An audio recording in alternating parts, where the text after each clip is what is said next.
what are the things that you're looking for? Because there are quite a few options out there. What should be people looking for, these internet phone providers? Yeah, I mean, there will be some similarities to other software reviews we've done in the past. But number one is quality. Like, you don't want an internet phone where everyone says, I can't hear you, or you're cutting out, or one of the most challenging ones to have a conversation through is when there's a delay. That sucks because you're kind of tripping over yourself and the client. So definitely Yeah. quality. The other one that is interesting to me is integration because like a lot of these tools do have an analytic platform that you can go into and like find your call logs and all that. We'll talk about some of the tools, but if you buy tool A, you can log into their website and see your history. The ability to have it all in one tool, like a CRM, is really, really, in my opinion, important, not only for compliance, which a lot of people care about these days, but also just like good business. Like you can quickly look at the call. When's the last time I Yeah. called them? What did I say? You don't have to go into 3 different softwares. Having it all in one place is really good. And so integration Yeah. with CRMs is important as Yeah, I well. think quality is like we talked about quality when we talked about webinars, we talked Yeah. about quality when we talked about video calls like Zoom. I think quality for an internet phone is more important than all those other types that we're evaluating.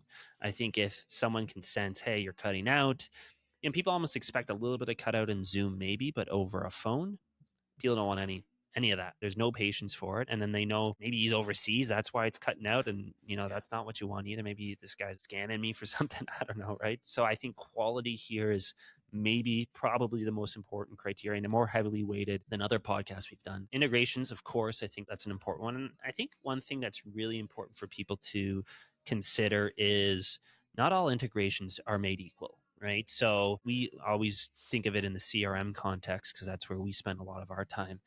And we've had people say, oh, yeah, we integrate with the CRM. And then we get in there and all they do is they send a call log. Hey, Tom, you talked to Massimo for 10 minutes. Okay, so technically that's integrated. Then you compare that to maybe another provider who sends in the call, sends in the recording, allows you to, right from the CRM, do a click to call. That person calls you, it pops up in the bottom right corner.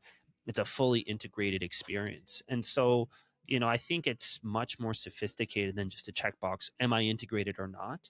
And I think if anybody out there is doing their research, they should go deeper than that, right? To say, okay, tell me the nature of your integration. If I wanted to click the call from the CRM, could I? Hey, if I wanted to see those pop-ups, could I? If I wanted to see my recordings from the CRM, could I? Right. So getting a lot deeper because integrations are not made equal. And then the only other thing I'd say with this is depending on the nature of your business is just how easy it is. It's always easy to use to set up some of these things. We talked about hey, press 1 for this, press 2 for that. If that's something like that is important to you, you want to be able to set that up quickly, and you also want to be able to have control. So as your business evolves, you're not calling whatever provider and saying, hey, I need to add 3, can you do it? And it's a 3-week delay and you're upset about that. You want to be able to control that and really implement that easily. Yeah. And then I guess just another factor is price. I Yeah. guess so, right? Yeah. So yeah, Price. Yeah. that's Yeah. important. And I mean, a lot of these tools, honestly, we'll talk about them in a minute, but they're all in and around the same price. I don't think there's like drastic differences. Some of them do charge in different ways, which is interesting. Well, what are the different ways, I guess, right? More and more of them are charging unlimited, just kind of like normal phones, cell phones, unlimited minutes within a certain geography, Right. You pay usually a North monthly America. fee and Yeah, then it's unlimited in yeah, Canada. Yeah. yeah. Okay. Now there are some that I think target smaller businesses that kind of scale with how many minutes you do. So It's like a it's like cent a the minute or something. yeah, the Probably Toyo cheaper. model. What do they call Yeah. that? The Usage based yeah, or I don't usage know. based. Yeah. Yeah. So we see some of those win over when it's a one man shop that maybe only does 20 minutes a week of business calls, which is getting rarer, I guess, with virtual. But it's honestly usage based or unlimited.